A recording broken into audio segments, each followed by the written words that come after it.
anatomi diri, coba perhatikan tangan saya ya. Tolong perhatikan tangan saya. Saya tak pakai perspektifnya Ghazali. Jadi eh, ini lingkaran kecil, ini lingkaran di luarnya. Oke, nanti di sini ada lingkaran lagi. Jadi ada 3 lingkaran. Bayangkan lingkaran kecil yang di luarnya ada lingkaran lebih gede, nanti di luarnya lagi ada lingkaran lagi lebih gede. Oke, Ghazali menyampaikan bahwa manusia itu secara anatomis dirinya itu tersusun dari 3 unsur, tiga unsur. Ya, unsur yang paling luar itu lingkaran yang paling luar itu namanya unsur fisik. Ya, unsur tubuh yang sifatnya fisik, materi, bisa dilihat, bisa disentuh, bisa dipegang. Ya, kalau dicubit sakit dan seterusnya. Itu namanya fisik manusia. Nanti ya unsur lapisan manusia yang kedua itu berarti yang tengah.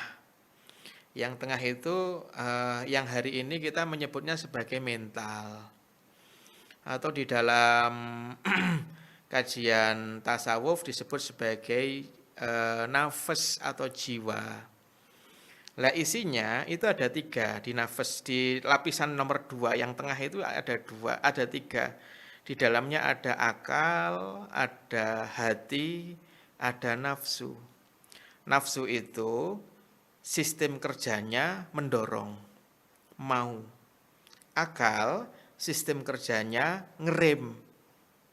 Ya, hati sistem kerjanya merasa. Gitu ya.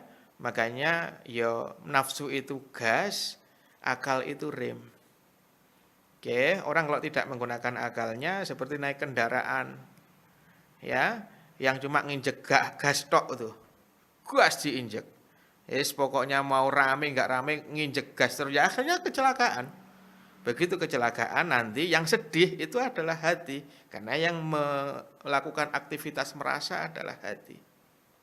Gitu ya. Jadi di level kedua, di lapisan kedua diri kita itu ada namanya nafas, ada namanya jiwa, atau ada namanya mental. Lah penyakit-penyakit mental itu adanya di sini ini ketika terjadi ketidakharmonisan antara akal dan nafas dan nafsu dan ego. Kalau akal sama ego nggak harmonis, nanti hati ini karena aktivitas hati itu merasa, hati itulah yang nanti akan sakit. Sehingga terjadilah kondisi orang itu sakit mental.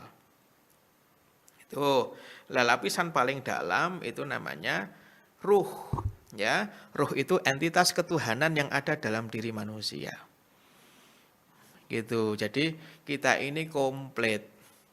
Ya, para ulama mengatakan ya manusia itu adalah mikrokosmik. Alam semesta ini dipres oleh nano dalam dipres ya kurang lebih dipres oleh Allah. Alam semesta ini dipres dengan teknologi nano oleh Allah, jadilah kita manusia. Jadi manusia itu versi nanonya alam semesta. Makanya dari sekian banyak makhluk yang diperintahkan untuk jadi khalifah manusia. Kenapa? Karena manusia itu sudah kompatibel dengan sistem langit, kompatibel dengan sistem bumi, sudah kompatibel dengan sistem tanaman, dengan sistem binatang. Kenapa? Semua unsur itu ada dalam diri manusia, bahkan ada unsur syaitoniyah di dalam diri manusia. Jadi mikrokosmik yang menjadi nano itu adalah kita ini.